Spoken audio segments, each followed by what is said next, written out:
Yun, magandang araw po sa inyo lahat. Welcome po sa Makapili TV. Mukhang nagkakaroon na po ng silent martial law sa Cebu.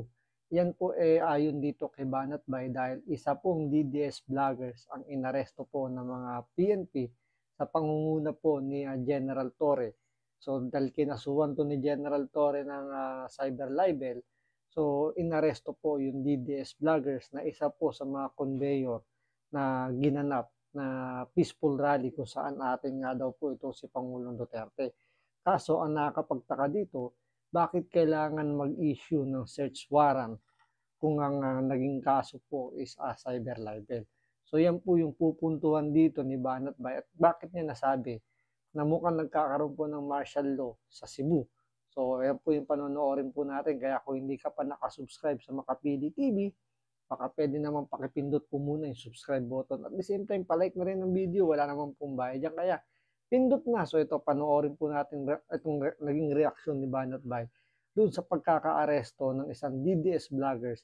By the way, isa rin po pala siya sa mga sinabpina o iniimbitahan ng TRICOM ng mga congressman para umaten doon sa TRICOM hearing. Subalit hindi po siya umaten at yun nga po, dumulog sila sa Supreme Court para hadlangan yung imbitasyon na inihain ng Kamara para paatin itong mga DDS vloggers. So ito, panoorin po natin itong naging reaksyon ni Banat Bay doon sa pagkakaaresto ng isang DDS vloggers.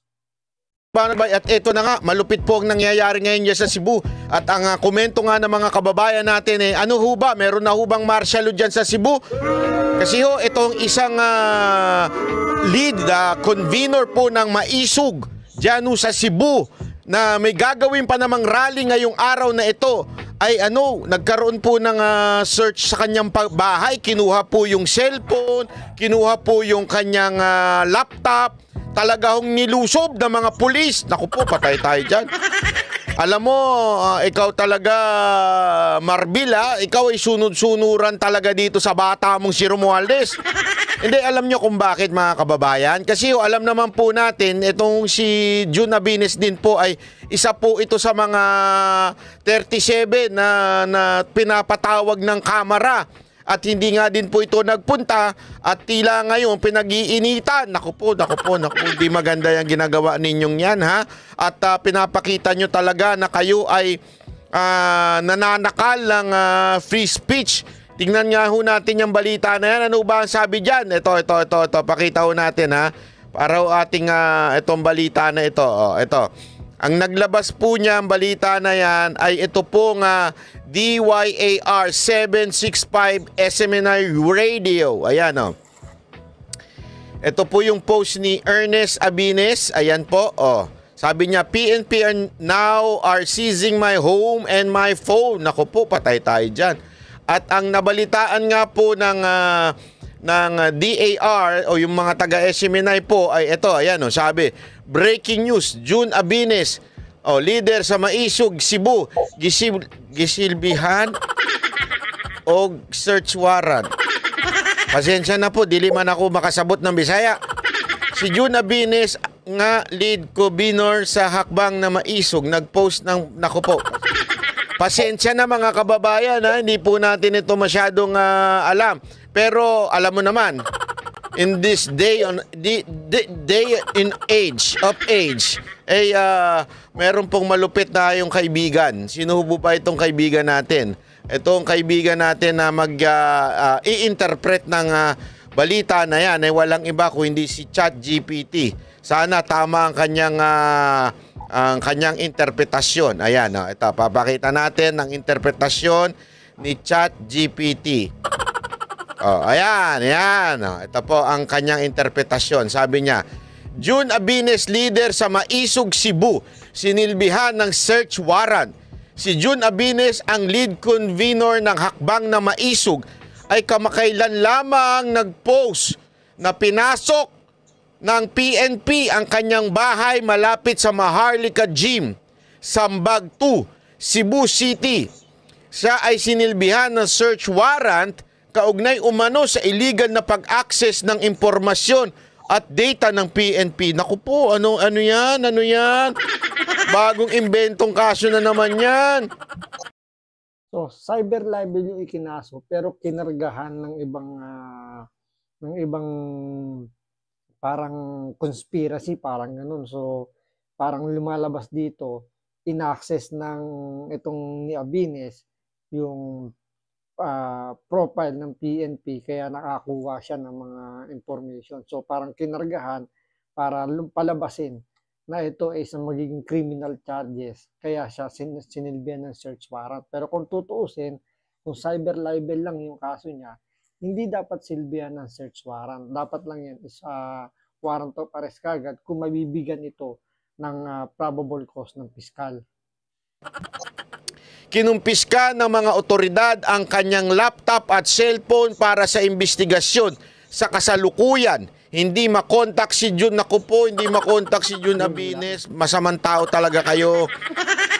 Si Abines ay isa sa mga nangunguna sa gaganaping indignation rally ngayong Pebrero 22 sa Mandawi City, kung saan mismo dating Pangulong Rodrigo Roa Duterte ang dadalo. Nako! Kaya pala, naku po, masama itong ginagawa ninyo. Masama itong ginagawa ninyo, PNP. Ginigipit nyo yung tao. Ayan ito yung picture na kung saan pinasok ko ng mga PNP, may search warrant. Nako, hindi maganda yan. At syempre, alam mo, ito nga natatawa lamang po ako, na naiinis, na naagagalit to. Bakit to kanyo? Kasi noong unang panahon, noong mga panahon noon, talaga namang ang mga hinuhuli ng gobyerno ay ang mga komunista. Ang mga makakaliwa, ang mga NPA. Ngayon, itong mga PNP, ang ino-operate na, allegedly, ay itong mga political activists o yung tinatawag ni barbers na vloggers. Di ba? Pero mga political... Tsaka ngayon, ang mga komunista nasa kongreso na. Hindi na nagtatago, talagang naglalantaran na sila ngayon. Nasa kongreso na, tumatakbo pa ng senador. Pero ngayon, sabi nga ni Banat Bay, ang mga hinuhuli ngayon ay yung mga vloggers na, sabi natin, tumutilig sa Marcos administration. Sila yung pinag-iinitan. Pero yung mga vloggers na mga tanso, yan yung binibaby ngayon ng administrasyong Marcos. Political activist yan na nais lang ng kaayusan. Ito, papakita. Ito yung rally na magaganap dyan. Ayan, yan. Nakikita ninyo. Yan po yung magaganap na rally ngayon. 4:30. Unya-unya.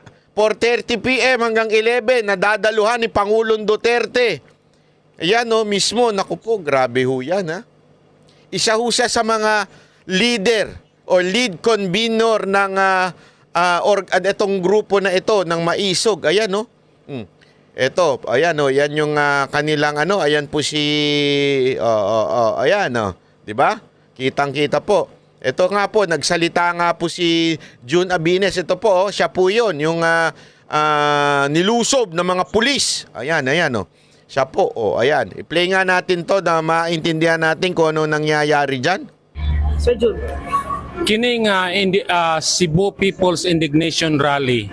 Ang atong gitanaw-ani nga ang kinabag-an nga mga Cebuano makapakita sa ilang sentimento pinaagi sa rally. Yan. Para daw yung mga taga Cebu maipakita yung kanilang sentimento doon sa rally. Tama ba ako? Sana naman.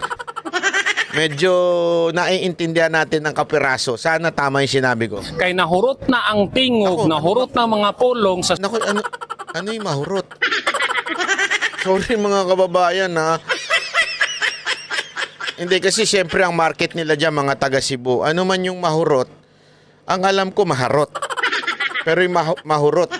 Dali, ano ba yung mahurot? Hanapin natin yan mamaya.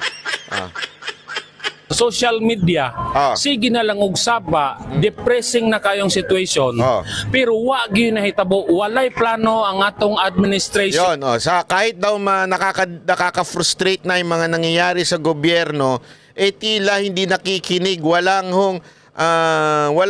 hindi sumasagot ang gobyerno, sabi niya. Di ba nga, sabi nga nila, bumubuti na raw ang buhay ng Pilipino.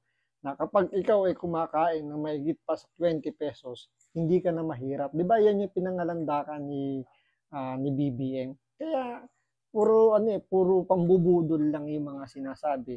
Taliwas sa mga nangyayari talaga, yung mga real talk, mga totoong nangyayari sa pang-araw-araw na buhay ng mga kababayan nating mga katropa. To correct their wrong deeds. In fact, napa sila yung mga... Hindi daw kinokorek yung mga mali ng gobyerno. Kaya ilabas na natin dito sa rally na to. Tama po ba? Kung sana tama po. Kinukonsinti pa kamo, di ba? Tulad nung sa flood control project, imbis na kastiguin ni Pangulong Bongbong Marcos ang DPWH, ipinagtanggol niya pa, di ba? At anong nangyari? Dinagdagan pa yung budget ng DPWH. Sila ngayon ang may pinakamalaking budget na nakuha doon sa 6.3 trillion na budget.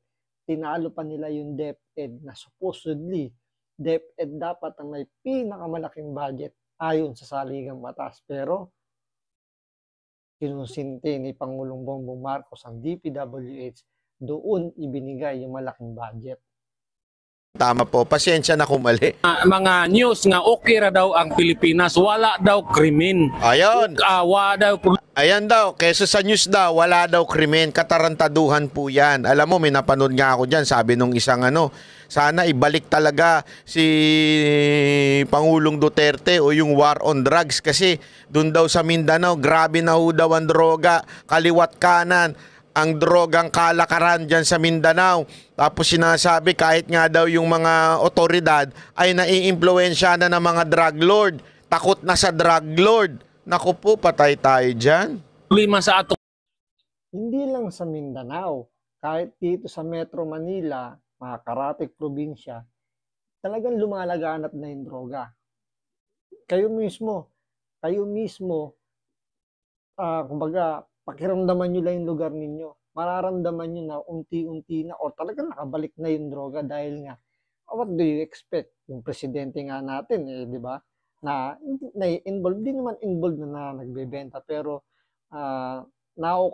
inaakusahan na siya gumagamit dahil nga ayaw niya magpa-drug test. Hindi niya tinanggap yung hamon ni Atty. Vic Rodriguez na mag-undergo siya ng hair follicle drug test. Di ba? Doon pa lang, ano ni-expect mo? Siyempre, malalakas ang loob ng mga durugista, ng mga drug lord.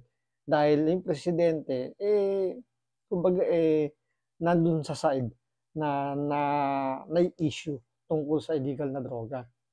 Sa atong ekonomiya, noise ra daw.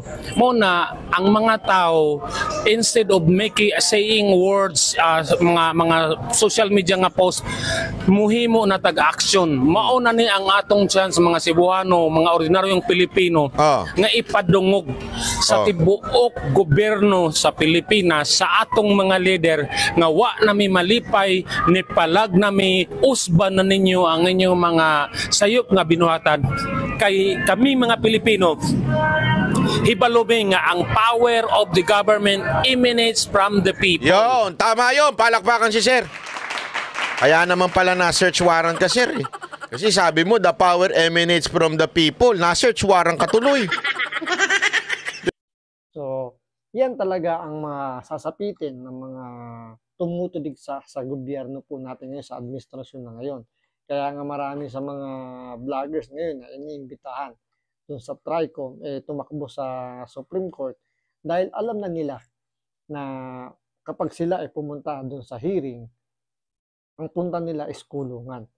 Dahil meron pong reputasyon ang mga congressman natin, especially yung mga nasa kaupo ngayon sa mga komite ng TRICOM, yan po yung mga may hilig magpakulong. Kaya yung sinasabi nila ng mga vloggers ay natakot daw na umatin doon sa hearing na yun. Hindi po. Naging matalino lang sila at naramdaman po nila na ang ending ng kanilang pagpunta doon sa hearing ng TRICOM ay kulungan. So, abangan natin sa mga susunod pang araw kung ano yung mga mapapansin pa ni Banat Bay tungkol po dito sa nangyayaring mga rally-rally dahil nga nagsisimula na ang campaign period. So, madaragdagan pa po yung mga peaceful rally na aatinan ni Pangulong Duterte. At Antayin natin kung ano yung magiging reaction dito ng mga vloggers, especially ni Banat Bay. So maraming salamat sa panood. Ingat po kayo lagi. God bless.